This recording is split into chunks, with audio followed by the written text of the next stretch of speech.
It is really great to be here. We are very excited to be sharing with you some of the initial preliminary finding. In the room, how many founders of new ventures do we have with us? Raise your hand if you're a new venture founder, right? How many investors do we have with us? Raise your hand if you're an investor. Who else is here? Who are the other folks? Yes. Yes. Oh, great. Excellent. And you are? Yeah, excellent, excellent. Good. It's just good to know the audience and just to see, because a lot of the data and some of the takeaways are really designed to help founders. We are excited about this, mainly because we've been doing this research for some time. And it was wonderful for us, being a coach of a lot of different folks and organizations, to have an opportunity to interview people that have actually moved through the traction gap successfully, and for have them actually reflect on their journeys. So for us, it was just great to be able to, we could have spent hours with these folks. There's probably 400 pages of notes. There's at least 3 books in this data. But we want to try to just highlight a few things. Now, our theme tonight is building the perfect team, right? Bruce talked about the other pillars of the traction gap, systems and revenue and product. There will be events coming up to deal with that. But Phil and I will be talking a little bit about how Marketo went through the traction gap. So that model is going to be a great one for us to learn even more about how this worked. I had the opportunity to be Phil's coach, executive coach, when Marketo went public. So I didn't get to see any of the early parts, right? So the story that he told us was the early story. So for me, it was fascinating to actually hear all the color of that as well. So basically, Ben and I are going to do this. This is our plan. We're going to talk about the highlights, particularly focusing on culture and team, because it comes out so strong. Ben will talk a little bit about giving you a sneak preview of some other things that we found that I think you'll find really fascinating. Then I'll talk a little bit about coaching tips, because we're coaches. We love to have you walk away with something tangible, something that you could take away and say, I could actually do this tomorrow, right? And then the last thing we'll do is we'll actually do the interview with Phil. And by the way, Phil Fernandez is here. Let's have a round of applause for that. Off the plane with a 2+ hour layover. Didn't have a 5+ hours, thank you. From Newark to San Francisco, and didn't have a gate open, all those kinds of things. So, but he's here, he's ready to go. So there's some caveats with the research as well. I mean, this is really qualitative research. These were all perceptions. These are people's ideas about what they thought happened. We didn't interview people around them. It was not a 360 at all to actually find out was this true or not. We actually collected data around revenue and growth and burn rate, et cetera, and that's accurate. A lot of that's very public. We didn't do a sample in which we actually compared, people who were unsuccessful. These were people that we actually evaluated as being successful, and we'll talk a little bit about that. So there was no control group. Very interesting what we could do with this data as we really move forward. So I have lots of ideas around how we can make this data even richer and even more valid. So no cause-effect relationships with the data, which is, I think, important to think about. But lots of gems and lots of jewels as well. So let's get into what we actually found. So 17 B2B companies, all right?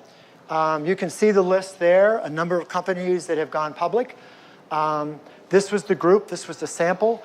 We have more interviews scheduled, and there's a lot of notion that we should actually see if this model, the traction gap model, actually work with B2C companies.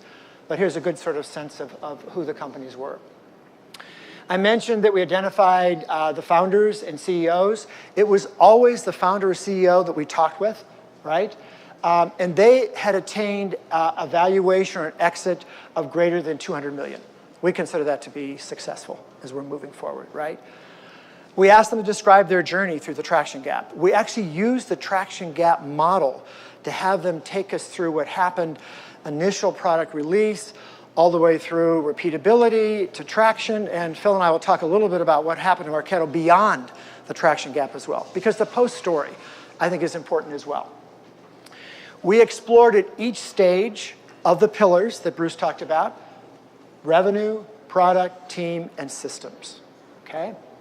And we collected lots of good quantifiable data on funding, where they got the funding, what places the funding was from, revenue, growth at each particular stage. So that's kind of the way the model really worked. So let's get into what we actually found. And these are some of the most significant findings, and it's just interesting to look at this. So what did we actually learn? We learned that team and culture matter. All the way through the traction gap, this was talked about as being important in different ways, but really by everybody. So what does it mean that team and culture matter? 82% of the folks that we interviewed of successful companies started building culture on day one. This was really a passion and such a strong statement from everybody that we talked with. So what does it mean that they actually did, right? So there's a couple ways to break this down. There's so many things to talk about here around this.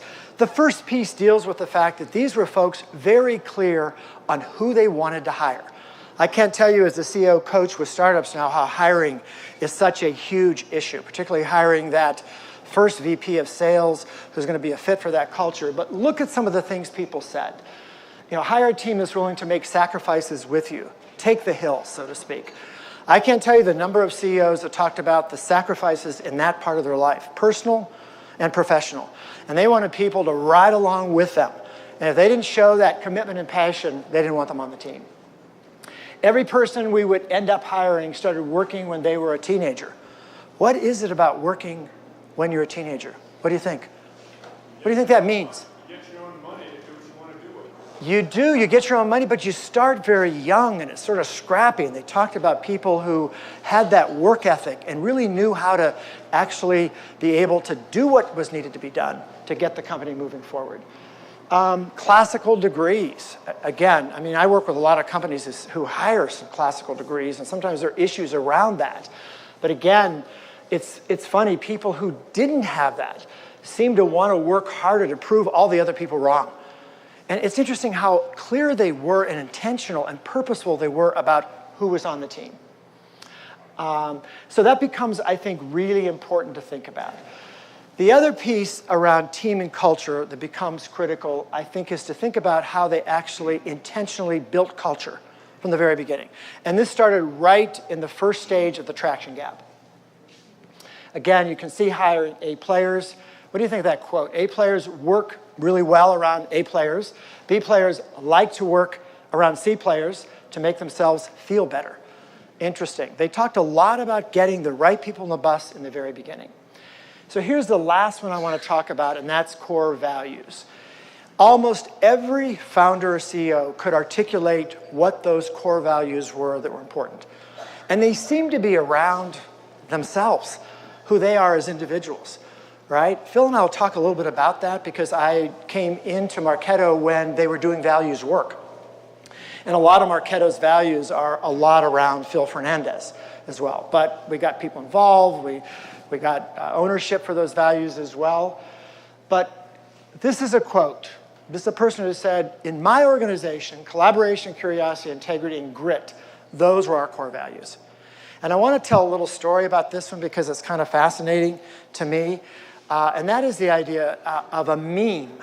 Now, this was a CEO who believed that the memes of his organization, this is in the early stages, were very important. A meme is something that you pass on. It's something you try to remember. It's a phrase. In my own executive coaching, I try to get people to sort of be clear on their scripts and let people know what it is that's really important. He had a number of memes that people described. For example, he talked about the fact that there are no chefs here. We all do our own dishes. Very interesting. I think that's a really interesting quote. Clinch the point. He just would go crazy with people who didn't get to the point at all. Be the CEO of your own patch. Make the call that you need to make. So again, he talked about these things that were really important around values. So every CEO and founder had lots to say about their values and could articulate them and felt their people could articulate them, and felt that if it waited too long as the company scaled, it was really hard to bring people along. Start very early building culture. Really strong point with everybody. So very, very quickly with this, the 18% who focused on culture too late experienced lots of problems. This is very interesting. One interview I had with an individual who talked a lot about the fact that they spent so long holding on to a toxic person. I can't tell you how much as a coach I deal so often with helping founders move people to the next place. They've hired their friends. We're going to get it right, they said. We're going to get them a coach. We're going to develop them. I think they have it in them. I should have, pulled the trigger much earlier. It really cost the company 18 months. It's very interesting. Everybody talked about the right people and not moving fast enough. And then no regrets about letting people go and getting very clear about making sure you understand your culture. I can't tell you the number of startups I work with now who just, what's a cultural fit? If you don't have core values, you don't know what the cultural fit is. And how do you assess and hire for a cultural fit? I'd love to do a thing with Attraction Gap, Elizabeth, on hiring and just some of the new techniques around assessment for cultural fit, because it came out really being very, very strong. If you know what that is, you'll hire to that and you'll be much more successful. With that, I'd like to introduce Ben Tauber, who very quickly is going to move through the last two pieces of what we found. Ben, you are there, I think. Ben, yes. Welcome, Ben. Thank you. All right, you're up. Am I on? All right. Thank you, John. And also thank you to Bruce and to Wildcat. One thing I wanted to say before I jump in here and talk about this is just how excited I was when I first saw this model. Having been a founder myself and having gone through this story arc, actually having the language and the milestones to describe what we went through just makes such a huge difference, because in some sense, you can really only see something if you have the language to talk about it. So I want to share with you just a couple of concrete insights that we had around a few other areas of the traction gap. One of those being that 60% of successful companies focused on building a sales-oriented culture and doing this from the beginning. One of the things that's powerful about this is that by doing these things right and doing them right early, you actually move through the traction gap much faster. So there are a couple of things that I wanted to share with you here. One is about how intentional CEOs were about creating the sales culture. And that meant being really clear that you are here to build software that is going to be sold, as opposed to just building software because you think it's good. And some of the things that these CEOs did that were different from other CEOs is that they set up clear feedback loops so that your engineering and your product teams were actually directly in touch with your sales force, with your customer service, and frequently even with the customers themselves, so that you knew that the product that you were building is something that someone was ready to buy. The other big thing was actually, and I see this so frequently when I see slide decks. You get 20 slides that are all about product and one slide about revenue, and it's just the line that's up and to the right. And this is about getting clear on how you're actually going to sell. And so these CEOs frequently, they would have a very clear playbook on which they would build around. Thank you. And one of those that I want to share with you is actually a tip that came up several times, which is a book called The Challenger Sale by Matthew Dixon. So highly recommend you guys check that out. Moving on, 80% of successful companies had a clear plan for profit, revenue, and growth by the minimum viable repeatability stage. And frequently we saw this even right at the beginning from day one. So I want to share with you one of my favorite stories. I interviewed a CEO that had been a longtime friend, and we're sitting in his downstairs living room, and it's a huge room, and he was explaining how he had started the company in that room. And he said, imagine for a moment this entire wall covered end to end in 5 years of financial projections. And they hadn't even built the product yet. But he said, let's go through this exercise. And they went through it and they debated. The CTO wanted a 75% margin. He said, no, it's absolutely got to be 80. And they went through that whole thing and they put it away and they started building their product. And of course, I said, well, did it all go to plan? He goes, no, total pandemonium. But it was interesting. We looked at his revenue projections afterwards, and it's been 6 years, and he said, holy shit, we actually hit those numbers every single quarter. And so there's a way in which going through that exercise kind of wires it into your DNA so that when you're on the ground actually making those decisions day to day, that is in there helping to guide you. So those are kind of the core insights that I want to share with you.